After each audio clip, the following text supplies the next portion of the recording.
মুত্তাকিদের জন্য রয়েছে জান্নাত এবং অয়ুন।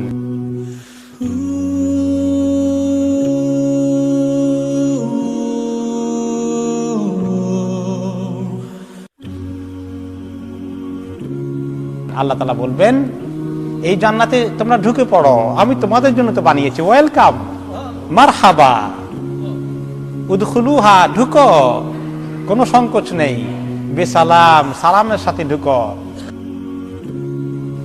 আল্লাহ তাআলা বলবেন যে যারা জান্নাতি হবে তার জান্নাতে ঢুকার আগে একটা পুকুরের মতো আছে, সেই পুকুরের মধ্যে আল্লাহ তাআলা জান্নাতীদেরকে গোসল করাইয়ে দিবেন, সাফ করিয়ে দিবেন। অন্তর থেকে কারো ব্যাপারে কোনো মনে কষ্ট থাকলে ওটা ওখানেই দূর হয়ে যাবে। আল্লাহ তাআলা অন্তর থেকে বের করে ফেলবেন। আল্লাহ তাআলা জান্নাতীদেরকে এমন ভাবে মিলাবেন, কারো ব্যাপারে কারো দিলের মধ্যে কোনো শিকায়ত থাকবে না, কোনো কষ্ট থাকবে না, কোনো দুঃখ থাকবে না, কোনো মনের কষ্ট থাকবে না, সব দূর করে দিবেন। আজকে তুমি আর তোমার স্ত্রী অথবা স্বামী তোমরা একসঙ্গে জান্নাতে প্রবেশ করো। আজকে তোমাদেরকে এখানে ওয়েলকাম করা হচ্ছে, তোমাদেরকে মেহমানদারি করা হবে, তোমাদের জন্য এই ঘরকে সাজানো হয়েছে। আর তাদের কাছে বিভিন্ন পানীয় ড্রিঙ্ক নিয়ে আর বিভিন্ন খানার প্লেট নিয়ে, নাস্তা, বিভিন্ন রকমের খাদ্য, ফল ফ্রুট সবগুলো নিয়ে, কাপ নিয়ে, এভাবে শুধু সার্ভ করার জন্য গেলমান আর হৌররা তাদেরকে সার্ভ করতে থাকবে। যার যখন যা খেতে মনে চায় কোনো নিয়ন্ত্রণ নেই। খাওয়ার পরে হালকা ঢেকুর আসবে, ঢেকুরের সঙ্গে মেশকা আম্বরের সুগন্ধ বেরিয়ে আসবে।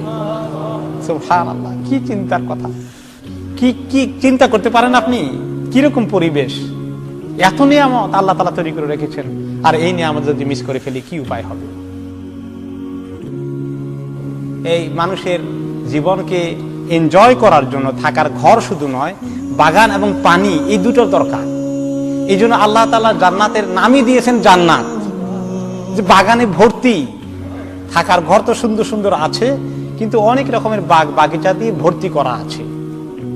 জান্নাতগুলোর নিচে দিয়ে নহর প্রবাহিত হবে, মানুষের পা রাখার নিচেই থাকবে বিভিন্ন রকমের নহরের ব্যবস্থা, কুলকুল করে পানি বয়ে যাবে।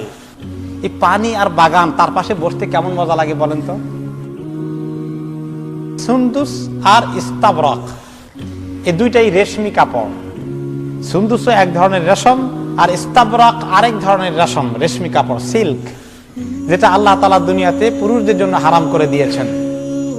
এই কাপড়কে আল্লাহ তাআলা পরিয়ে দিবেন। এত সুন্দর কাপড়, এত সিল্কের মখমলের কাপড়, যেটা দুনিয়াতে পাওয়া যায় না। দুনিয়ার সিল্ক নয়, দুনিয়ার মখমল নয়। রাসূলুল্লাহ সাল্লাল্লাহু আলাইহি ওয়াসাল্লাম বলেন যে আল্লাহ তাআলা বলেছেন যে আমার বান্দাদের জন্য, নেককার বান্দাদের জন্য, সালেহীন যারা হয়েছে, রাইটাস পিপল যারা হয়েছেন, এমন জিনিস তৈরি করে রেখেছি, এত সুন্দর মেহমানদারি, মা লা আইনুন রাআত, যেটা কোনোদিন কোনো চোখ দেখেনি, কোথায়ও পাওয়া যায়নি, আর কোনো কান যেটার বর্ণনা শুনতে পারেনি। কোরআন হাদিস যত বর্ণনা করেছে, জান্নাতের আসল বর্ণনা কি শেষ হয়েছে?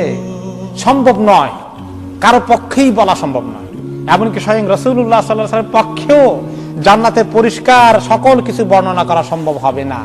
এত নিয়ামত আল্লাহ তাআলা দিয়েছে। ভাষার সীমাবদ্ধতা মানুষকে আটকিয়ে ফেলবে, মানুষের অন্তরেও সেটা আসতে পারে না, মানুষের চিন্তাও করতে পারে না, কল্পনাও করতে পারে না। কল্পনা তো অনেক সময় অনেক কিছু করা যায়, তাই না? কিন্তু এই দেখা দিয়েও আপনি কল্পনা করেও জান্নাতের চিন্তা করে শেষ করতে পারবেন না। আপনার কল্পনা আসবে না সেখানে আল্লাহ তাআলা কি রেখেছেন। মুতাকাবিলিন, একে অপরে বসে গল্প গুজব, আড্ডা দিবে, আসর জমবে, সুন্দর কথাবার্তা গল্প গুজব করে তারা সময় কাটাবে। কাযালিকা, এরকম ভাবে আরো কি করবো, ওয়াজাওয়াজনাহুম বিহুরিন আইন, তাদেরকে বড় বড় আঁখিওয়ালা, খুব বড় চোখের, সুন্দর চোখওয়ালা হুর বিয়ে করিয়ে দেব। তাদেরকে এত সুন্দরী নারী তাদের জন্য ব্যবস্থা করে রেখেছি। এবং মহিলাদের জন্য যে পুরুষদেরকে আল্লাহ তাআলা রেখেছেন, দুনিয়ার পুরুষ এখন দেখতে এত সুন্দর না আর কি, কিন্তু কিয়ামতের দিন এত সুন্দর লাগবে, হুরের থেকেও বেশি সুন্দর লাগবে পুরুষকে। আল্লাহ তাআলা হুর যেমন রেখেছেন পুরুষদের জন্য, আর এই পুরুষদেরকে আল্লাহ তাআলা হুরদের থেকেও সুন্দর করে দিয়েছেন, যেটা মহিলাদেরকে আল্লাহ তাআলা গ্রহণ করার জন্য সুযোগ দেবেন। প্রত্যেক জান্নাতীকে দুইজন স্পেশাল স্ত্রী দেওয়া হবে হুর থেকে। ইউরা মুখসুকিহিমা মিন ওয়ারাইল লাহমি মিনাল হুসন, আর এই হুরগুলি এত সুন্দর হবে, এত নুরানি শরীর হবে যে তাদের শরীরের চামড়া শুধু দেখা যাবে না, চামড়ার ভিতরে গোশত, গোশতের ভিতরে হাড্ডি, হাড্ডির ভিতরে যে মজ্জা আছে ওইটাও দেখা যাবে। লা ইখতিলাফা বাইনাহুম ওয়ালা তাবাগুদ। আর এই যে একাধিক স্ত্রী আল্লাহ তাআলা দিবেন, হুর দিবেন, 2টার কথা আছে, 70টার কথা আছে, আরো দুনিয়ার বিবিরা থাকবেন, সবাইকে যে আল্লাহ তাআলা দিবেন, লা ইখতিলাফা বাইনাহুম, সতীনে সতীনে কোনোদিন দুই কথা হবে না, ওয়ালা তাবাগুদ, কেউ কাকে কোনোদিন হিংসা করবে না, কুলুবুহুম কলবুন ওয়াহিদ, মনের জন্য সবার দিল একটা। মুসা আলাইহিস সালাম জান্নাতের কিছু বর্ণনা শুনে জিজ্ঞেস করলেন, জান্নাত মনের জন্য অনেক বড় বড় কিছু হবে, আচ্ছা যাকে ছোটখাটো জান্নাত দিবেন, সবচেয়ে কম কোয়ালিটির জান্নাত যাকে দিবেন, লোয়েস্ট কোয়ালিটির জান্নাত যে পাবে, যার আমল বেশি দুর্বল, মোটামুটি পার হয়ে গেছে কোন রকমে, কিন্তু খুব বেশি টপ ক্লাসের নয়, এইরকম ছোটখাটো জান্নাতের কি পরিধি হবে, কি পরিচয় হবে একটু বলবেন আপনি আল্লাহ তাআলা? কারণ বেশি বড়টা বলতে গেলে তো মুসা আলাইহিস সালাম বুঝে আসবে না, মনে করলে যে ছোটখাটোটা শুনি আগে। ক্বালা হুয়া রাজুলুন ইয়াজিউ বা'দা মা উদখিলা আহলুল জান্নাতিল জান্নাহ, তিনি বলেন তার এক্সাম্পল পেতে হলে শুনো, সবচেয়ে শেষে যে যাকে জান্নাতে দেওয়ার জন্য আনবো, তা অনেকদিন জাহান্নামে জ্বলছে, জ্বলে টলে তার অবস্থা কাহিল টাহিল, শেষ পর্যন্ত আল্লাহ তাআলা তাকে জ্বলানোর পরে কিছু নেক আমল আছে, এখন আল্লাহ তাআলা জান্নাতের ফয়সালা করে দিবেন, তাকে আল্লাহ তাআলা ধরে নিয়ে আসবেন, বলবেন যে উদখুলিল জান্নাহ, যাও এবার তুমি জান্নাতে যাও। ফায়াকুলু আই রব কাইফা ওয়া কাদ নাযালান নাসু মানাজিলাহুম ওয়া আখাযু আখাযাতিহিম, বলেন যে আল্লাহ আর কোন জায়গা আছে? সবাই তো সব জায়গা দখল করে ফেলছে, যা যা নেওয়ার ভাগযোগ করে নিয়ে ফেলছে, আমার জন্য আর কিছু বাকি আছে? এত লেটে আমি আসছি, দ্যাট লেট কামার, তার জন্য কি আছে আর? ফায়ুকালু লাহু আতারদা আন ইয়াকুনা লাকা মিসলু মুলকি মালিকি মিন মুলুকি দুনিয়া, আল্লাহ তাআলা বলবেন আচ্ছা ঠিক আছে, তুমি মনে করে কিছু নাই, আচ্ছা দুনিয়ার মধ্যে তুমি তো বহু রাজা বাদশা দেখেছ, একজন রাজা বাদশার যদ্দূর রাজ্য আছে, এরকম একটা রাজ্য পরিমাণ জায়গা তোমাকে দিয়ে দিলে কি তুমি খুশি হবা? ফায়াকুলু রাদিতু রাব, বলবে যে আল্লাহ বলেন কি, এরকম এক রাজার রাজ্য পরিমাণ দিলে তো আমার জন্য বহু খুশির কথা, আমি তো খুশিতে বাগবাগ হয়ে যাব। ফায়াকুলু লাকা যালিকা ওয়া মিসলুহু ওয়া মিসলুহু ওয়া মিসলুহু ওয়া মিসলুহু, আল্লাহ তাআলা বলবেন যে এইরকম এক রাজার রাজ্য পরিমাণ তো দেবই, এর আরেক গুণ দেব, আরেক গুণ দেব, আরেক গুণ দেব, আরেক গুণ দেব। ফায়াকুলু ফিল খামিসাতি রাদিতু রাব, আল্লাহ বলতে থাকবেন, 4 বার বললেন, 5মবারে ছেলেটা বলে যে আল্লাহ যথেষ্ট হয়ে গেছে, আমি খুশি হয়ে গেছি, আল্লাহ এনাফ দিছেন। ফায়াকুলু, আল্লাহ তো এখন দেওয়া শেষ হয় নাই, লাকা ওয়া আশারাতুন আমসালিহি, আল্লাহ তাআলা বলেন যে এই যা দিলাম এর আরো 10 গুণ তোমাকে আমি দেব, কি মনে করছো তুমি? ওয়ালাকা মাশতাহাত নাফসুকা ওয়ালাযাত আইনুকা, তারপরে বলবে যে শুধু তাই নয়, এরপরে তোমার অন্তর যা চায়, তোমার মনে যা আসে সব পাবা, তোমার অন্তর, তোমার চোখ যেটা দেখলে শান্তি পেতে চায় সেটার ব্যবস্থা আমি করে দেব। ফায়াকুলু রাদিতু রাব, আল্লাহ তাআলা কাছে তখন সে বলবে আল্লাহ আমি রাজি না হয়, খুশি না হয় কি করব, তুমি আমাকে এমন দেওয়া দিলা, আমি তো মনে করছি আমি পাবোই না, হয়তো সামান্য কিছু ছেঁড়া টেড়া উচ্ছিষ্ট থাকতে পারে, আমি তো মহা খুশি হয়ে গেছি।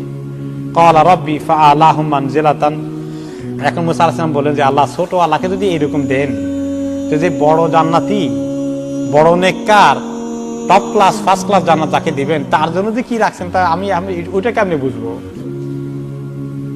তখন আল্লাহ তাআলা বলেন সেটা বেশি তোমাকে বললে তুমি বুঝবা না, শোনো, উলাইকাল্লাযিনা আরাদতু গারাসতু কারামাতাহুম বিয়াদি ওয়া খাতামতু আলাইহা, সুবহানাল্লাহ, যে তাদের জন্য যে জান্নাত, সেই জান্নাতের গাছপালা আমি নিজের হাতে লাগিয়েছি, সমস্ত বাগিচাকে আমি নিজের হাতে সাজিয়েছি, আমার হাতে, তাদের সম্মানে আমি নিজের হাতে তাদের জান্নাতকে গড়ে তুলেছি, আমার নিজের হাতে, তাদেরকে সম্মান করার জন্য।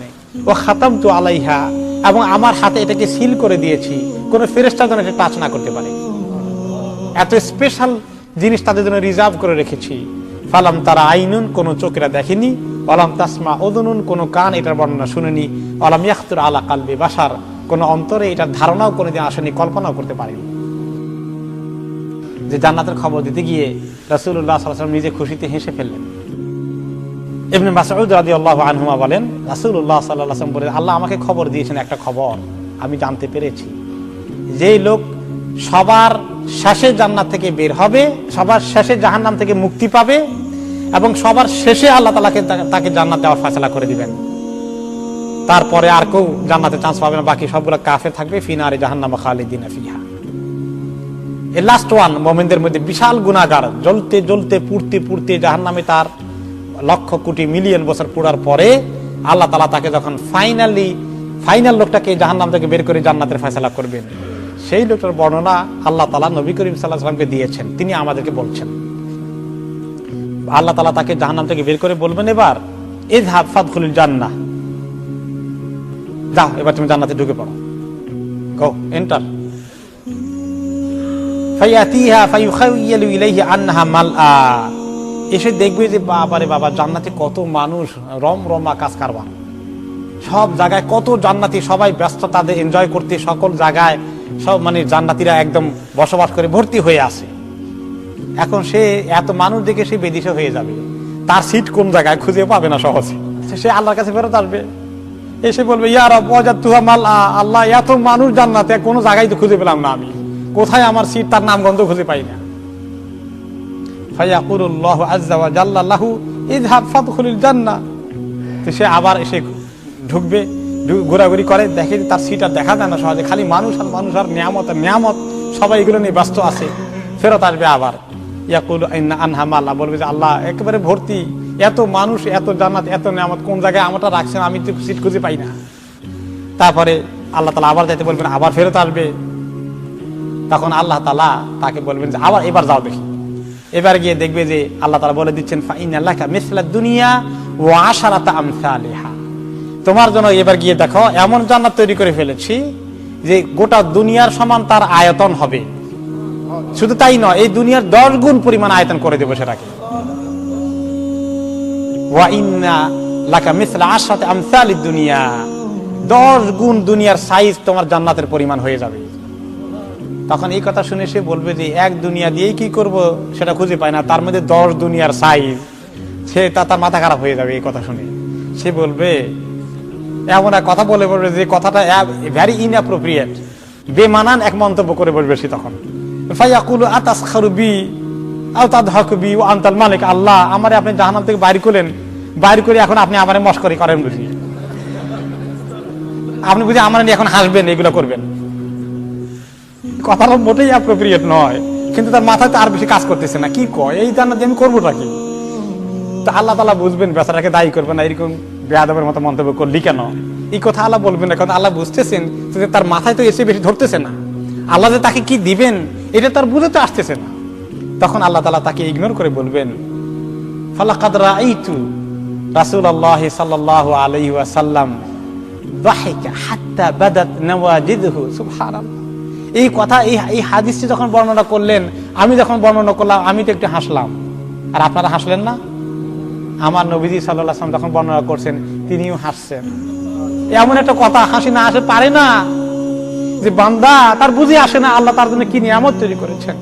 যে সাহাবী আবু হুরায়রা রাদিয়াল্লাহু তাআলা, আব্দুল্লাহ ইবনে মাসউদ রাদিয়াল্লাহু তাআলা হাদিসে বর্ণনা করেছেন, তিনি বলেন, আমি নজর করেছি এই যে বান্দার মন্তব্যটি যখন আল্লাহ সম্পর্কে করলো, যে আল্লাহ আপনি আমার সঙ্গে মশকরি করেন, তখন নবী করিম সাল্লাল্লাহু আলাইহি ওয়াসাল্লাম এই কথাটুকু বলার সময় তিনি হেসে দিলেন, পুরো গালে হেসে দিলেন, যে ওনার ভিতরের দাঁতও আমি দেখতে পেলাম। সুবহানাল্লাহ। এই নিয়ামত আল্লাহ তাআলা রেখেছেন, আর এই নিয়ামতের জন্য আল্লাহ তাআলা আমাদেরকে ডাকছেন, কিন্তু আমরা নিয়ামত থেকে ঘুমিয়ে আছি, গাফেল হয়ে আছি। মুমিনকে আল্লাহ তাআলা এমন একটা প্রাসাদ দিবেন, এমন একটা প্যালেস দিবেন, প্যালেসটা হবে একটা টেন্টের মতো। তো জান্নাতের এরকম পার্মানেন্ট টেন্ট আছে, এর চেয়ে আরো মজবুত। সে পার্মানেন্ট টেন্ট দিয়ে আল্লাহ তাআলা প্যালেস বানাবে মুমিনের জন্য। সেই টেন্টটা তৈরি হবে কি দিয়ে জানেন? সেটা হবে লুলু, মানে মতি, মণি মুক্তা, এবং একটা মণি দিয়ে বানানো হবে, গম্বুজের মতো এরকম খাইমার মতো মনে হবে, বিরাট প্যালেস। সেটা উঁচু হবে, সেটা 60 মাইল উঁচু উপরের দিকে, 60 Miles up to the sky. এত উঁচু, এত বিশাল তার সাইজ হবে। আর মোমেনের যত স্ত্রী হুরপরি থাকবে সবগুলো ওই প্যালেসের ভিতরে থাকবে। কেমন প্যালেসের সবার থাকার জায়গা থাকবে, সবার কামরা থাকবে, কোঠা থাকবে, ওইটার ভিতরে আবার সবার ঘর আলাদা করে থাকবে। এমন ভাবে আল্লাহ তাআলা সেখানে পর্দার ব্যবস্থা করবেন, মুমিন যখন একজন স্ত্রীর সঙ্গে মিলামেশা করবে বাকিরা দেখবে না কেউ। এটা অথচ এমটি ওপেন স্পেস, কিন্তু এর মধ্যে কি ধরনের আল্লাহ তাআলা পর্দার ব্যবস্থা করে দিবেন, পর্দা দেখা যাবে না, কিন্তু একজনের সঙ্গে যখন মিলতে যাবে তখন বাকিরা আর এটা দেখবে না। এ শরমের বিষয়। তো জান্নাতের লোকেরা একে অপরকে দেখতে পাবে, দূরে থেকেও দেখতে পাবে। যারা টপ ক্লাসের জান্নাতে থাকবে তাদের জান্নাত কিন্তু অনেক উপরে থাকবে, মিডল ক্লাসের জান্নাতের জান্নাত থাকবে মিডল লেভেলে। যারা একটু লো কোয়ালিটি জান্নাতে থাকবেন তাদেরটা একটু লো লেভেলে থাকবে, লোয়ার লেভেলে থাকবে। এখন অনেক সময় যারা বেশি টপ ক্লাসের জান্নাতে থাকবে এটা বেশি উঁচু থাকবে, ওই দিকে তখন অন্য জান্নাতীরা দেখবে যে আমাদের উপরে যে জান্নাতীরা আছে বেশ দূরত্ব থাকবে, কিন্তু টপ ক্লাসের জান্নাতীরা এত উপরে আছে, তাদের ঘর বাড়ি তাদের প্যালেস মনে হয় যেন তারার মতো জলজল করতেছে। আর যখন উপরে টপ ক্লাসে যেটা আছে সেগুলো এত দূরে থাকবে, জান্নাতুল ফেরদাউসের যারা বাসিন্দা হবেন তাদের জন্য আল্লাহ এত সুন্দর সুন্দর করে তৈরি করে রেখেছেন, বেশ দূরে মনে হবে। আর এগুলো মনে হবে নিচের জান্নাতের এবং মিডল ক্লাসের জান্নাতের কাছে যে এরা যে সাংঘাতিক টপ লেভেলে আছে, এই বেচারারা যে কি জিনিস, এটা তো মানে চিন্তাই করা যায় না। তাদের অন্য জান্নাতীরা অদ্ভুত হয়ে যাবে তাদের পজিশন দেখে। তখন সাহাবারা যখন এই বর্ণনা শুনলেন, সাহাবারা বলেন, ইয়া রাসূলুল্লাহ, তিলকা মানাজিলুল আম্বিয়া লা ইয়াবলুগুহা গায়রুহুম। যে জান্নাতের বর্ণনা দিলেন টপ ক্লাসের, মনে হলো এটা বোধহয় আপনাদের যারা নবী হয়েছেন আপনাদের জন্য আল্লাহ বোধহয় এটা রেডি করেছে, তাই না? নবী ছাড়া কেউ তো ওখানে পৌঁছতে পারবে না। তখন নবী করিম সাল্লাল্লাহু আলাইহি ওয়াসাল্লাম বলেন, বালা ওয়াল্লাযী নাফসি বিয়াদিহি রিজালুন আমানু বিল্লাহি ওয়া সাদ্দাকুল মুরসালিন। আল্লাহর কসম করে বলি, যার হাতে আমার জান আছে, শুধু নবীরা নয়, এমন অনেক মুমিন মুসলমান এই জান্নাতে যাবে যারা নিজেরা নবী ছিলেন না, আল্লাহর প্রতি ঈমান এনেছিলেন এবং নবীদেরকে বিশ্বাস করে নবীদের কথা অনুযায়ী আমল করেছিলেন। তাহলে সাধারণ মুসলমানদের মধ্যেও ওই টপ লেভেলের জান্নাতে যেতে পারে। জান্নাতের মধ্যে একটা বাজার আছে, একটা হাট আছে, তো মুমিনরা ওই বাজারে যাবে, প্রত্যেক জুমায় এই বাজারটা বলবে। দুনিয়ার মধ্যে একটু বাজারে যাওয়ার হাটে তার অভ্যাস আছিল, যে ওই অভ্যাসটা জান্নাতেও থাকবে। হাটে গেলে বাজারে গেলে ভালোই লাগে একটু, তাই না? তো কারণ জান্নাতে গেলে এই বাজারে গেলে হাটে গেলে অনেক লোকের সঙ্গে দেখা হয়। আমি এখান থেকে গেলেও মাঝে মধ্যে হাটে বাজারে যাওয়ার চেষ্টা করি। একটা হলো যে এই দেশের কালচার দেখা, আর 2 নম্বর বড় আকর্ষণ থাকে অনেক লোকের সঙ্গে দেখা হবে, তাই না? এলাকার বাজারে গেলে, বিশেষ করে লোকাল হাটে বাজারে গেলে অনেক লোকের সঙ্গে দেখা হয়ে যায়। তো জান্নাতীরা আসলে তো কোনো কেনাকাটা নাই, কোনো শপিং নাই, ওখানে দেখা হওয়ার বাজারে যাবে, এটা মিটিং প্লেস হবে for the sake of gathering. তো এইরকম বাজার থাকবে জান্নাতের মধ্যে জুমার দিনে, এখানে তারা আসবে, বেশ সময় কাটাবে, কিছু গল্পগুজব করবে। দেখা যায় এই হাদিসে বোঝা যায় এগুলো সবগুলো পুরুষরা আসবেন সেখানে দেখা সাক্ষাৎ করার জন্য। এরপরে ওখান থেকে ওনারা ওখানে যখন ঢুকবেন তখন উত্তর দিক থেকে একটা বাতাস, একদম সুন্দর একটা ব্রিজ ওনাদের গায়ের উপরে দিয়ে যাবে, খুব ঠান্ডা মৃদু একটা মোলায়েম বাতাস তাদের গায়ের উপরে দিয়ে একদম আস্তে করে ছেয়ে যাবে। একটা বাতাসের একটা স্পর্শ লাগবে ওনাদের গায়ে। এই বাতাসটা একটা জিনিস নিয়ে আসছে, ওনারা টের পান নাই তেমন সিরিয়াসলি। তারপরে এই বাতাসের সঙ্গে সঙ্গে দেখা যাবে তাদের বাতাসের চেহারা লাগার সঙ্গে চেহারা আরো উজ্জ্বল হয়ে গেছে, তাদের কাপড়গুলো আরো সুন্দর হয়ে গেছে এবং তাদের সৌন্দর্য অনেক পরিমাণ বৃদ্ধি পেয়ে গেছে। ফায়ারজাউনা ইলা আহলিহিম ওয়া কাদ ইজদাদু হুসনান ওয়া জামালা। এই সুন্দর চেহারা কাপড় চোপড় নিয়ে যখন আরো নূরে নূরান্বিত হয়ে ঘরে যখন ফেরত যাবেন, যখন তাদের বাড়িতে যাবেন, তখন তাদের স্ত্রীরা বলবে, ওয়াল্লাহি লাকাদ ইজদাদতুম হুসনান ওয়া জামালান। কি ব্যাপার, দেখি আবার ফেরত আসছেন, দেখি অনেক নতুন রূপ নিয়ে ফেরত আসলেন, সৌন্দর্য দেখি আপনার অনেক বেড়ে গেছে আরো আগের তুলনায়। এইটা হবে যে জান্নাতীরা সৌন্দর্য বেশি নিয়ে ফেরত আসলেন। এখন জান্নাতীরা তাদের হুর আর স্ত্রীর দিকে তাকিয়ে বলবেন, আনতুল্লাহি লাকাদ ইজদাদতুম বাদানা হুসনান ওয়া জামালান। তোমাদেরকে যে পরিমাণ সুন্দরী রেখে গেছি, এসে দেখি যে সব চেঞ্জ হয়ে গেছে, অনেক সৌন্দর্য তোমাদের বেড়ে গেল, ব্যাপার কি? আল্লাহ তাআলা সারপ্রাইজ দিলেন, স্ত্রীদেরকে সারপ্রাইজ দিলেন, বাজারে নিয়ে জান্নাতীদেরকে সৌন্দর্য বাড়িয়ে দিলেন। আর স্বামীদেরকে সারপ্রাইজ দিলেন, ঘরে স্ত্রীদেরকে ফাঁকে দিয়ে আল্লাহ তাআলা সৌন্দর্য বাড়িয়ে দিয়েছেন। কিরকম সারপ্রাইজ, কিরকম নিয়ামত আল্লাহ তাআলা দিচ্ছেন। জান্নাতীরা যখন জান্নাতে ঢুকবে, এই সমস্ত নিয়ামতকে তারা এনজয় করতে থাকবে, একটার পরে একটাকে ভোগ করবে। তখন আল্লাহ তাআলা এক পর্যায়ে একটি কথা তাদেরকে আহ্বান করবেন, জিজ্ঞেস করবেন, তুরিদুনা শাইআন আযীদুকুম, তোমাদের আর কিছু দরকার আছে বলো, আমি দেবো, আর কিছু বাড়িয়ে দেবো, আরো কিছু দরকার আছে? ফায়াকুলুনা আলাম তুবাইয়িদু জুহানা, আল্লাহ তাআলা তখন জান্নাতীরা বলবেন যে আল্লাহ কি দেবেন, আর আমাদের চেহারাকে আপনি এত শুভ্র উজ্জ্বল নুরানি করে দিয়েছেন না? আলাম তুদখিলনাল জান্নাহ, আপনি জান্নাতে সকল নিয়ামত পাওয়ার জন্য আমাদেরকে ঢুকিয়ে দিয়েছেন না? ওয়া তুনাজ্জিনা মিনান নার, আপনি আমাদেরকে জাহান্নামের আগুন থেকে মেহেরবানি করে মাফ করে দিয়েছেন না? এত নিয়ামত দিয়েছেন, এত ধন্য করে দিলেন, আর আমাদের কি বাকি আছে পাওয়ার? কি চাইবো আপনার কাছে? আর তো কিছু চাওয়ার নাই আল্লাহ। এই কথা শোনার পরে আল্লাহ তাআলা ফায়াকশিফুল হিজাব, আস্তে করে আল্লাহ আপনার নিজের আপন পর্দাকে সরিয়ে দিবেন। ফামা উতু শাইআন আহাব্বা ইলাইহিম মিনান নাযারি ইলা রাব্বিহিম, তারা এই আল্লাহর সৌন্দর্য, আল্লাহর জাতে পাকের এই অস্তিত্বের দর্শন যখন তারা করবে, তারা দেখবে যে এত সুন্দর কোনো কিছু আর কোনোদিন তারা দেখেনি। তারা এইভাবে বিমোহিত হয়ে তাকিয়ে থাকবে, আর কত বছর পার হয়ে যাবে তারা টের পাবে না। এত বড় নিয়ামত আল্লাহ তাআলা তাদেরকে সর্বশেষ নিয়ামত দান করবেন, আল্লাহর দিদার দান করবেন, আল্লাহর দর্শন দিয়ে ধন্য করবেন। এই সুন্দর জান্নাতের বর্ণনা আল্লাহ তাআলা আমাদেরকে দিয়েছেন কোরআন এবং হাদিসের মধ্যে। এই সুন্দর জান্নাতের নেশা আমাদেরকে তৈরি করতে হবে। এই নেশার কারণে জান মাল দিয়ে আল্লাহর জন্য তৈরি হয়ে যাবে। দুনিয়ার সমস্ত লোভকে যেন মানুষ সরিয়ে ফেলে, এটা আল্লাহ আমাদের কাছে চান। ওই যে সাহাবী যিনি উহুদের ময়দানে ক্ষুধার্ত হয়ে গায়ে শক্তি নাই জিহাদ করার জন্য কয়েকটা খেজুর খাচ্ছিলেন, তারপরে কে নবী করিম সাল্লাল্লাহু আলাইহি ওয়াসাল্লাম বললেন যে কে আসা উহুদের ময়দানে এখন কাফেরদের মোকাবিলা করবে, এবং মোকাবিলা করতে গিয়ে যদি শহীদ হয়ে যায় তার জন্য এক্ষুনি জান্নাত, এক্ষুনি জান্নাত। এই সুসংবাদ নিতে কে রাজি আছো? সাহাবী ক্ষুধা চোটে খেজুরগুলোকে খাচ্ছিলেন, তিনি মনে করলেন খেজুর খাওয়া শেষ করলে তো আমার জান্নাত পাইতে দেরি হয়ে যাবে। খেজুরকে ছেড়ে দিলেন এবং তিনি জোর দিলেন আর বললেন, আল্লাহ আমি জান্নাতের সুগন্ধ পাচ্ছি, নাকের মধ্যে সুগন্ধ চলে আসো। তিনি জোর দিলেন এবং দুশমনের মোকাবিলা করে অনেক দুশমনকে হালাক করলেন, এক পর্যায়ে শাহাদাত বরণ করলেন। এই জান্নাতকে এই পাওয়ার নেশা ওনাদেরকে পেয়ে গিয়েছে। কিন্তু আমাদেরকে নেশা পাইছে আরেকটা, সেটা কি? দুনিয়ার নেশা।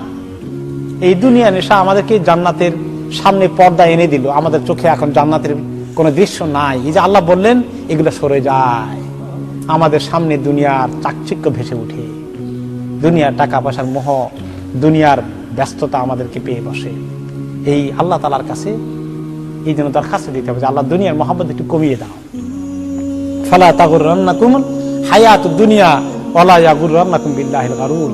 এই দুনিয়ার জীবনের মজা পাওয়ার নেশা আর শয়তান তোমাদেরকে যেন ধোঁকা না দেয়। খবরদার, মানুষের আসল ঠিকানা কোনটা? জান্নাত। এইটাই হওয়া উচিত। এই ঠিকানা তৈরি করার জন্য আল্লাহ তাআলা আমাদেরকে দুনিয়াতে পাঠিয়েছেন। আল্লাহ রাব্বুল আলামিন আমাদেরকে জান্নাতে যাওয়ার জন্য, আমল করার জন্য তৌফিক দান করুন। আমিন।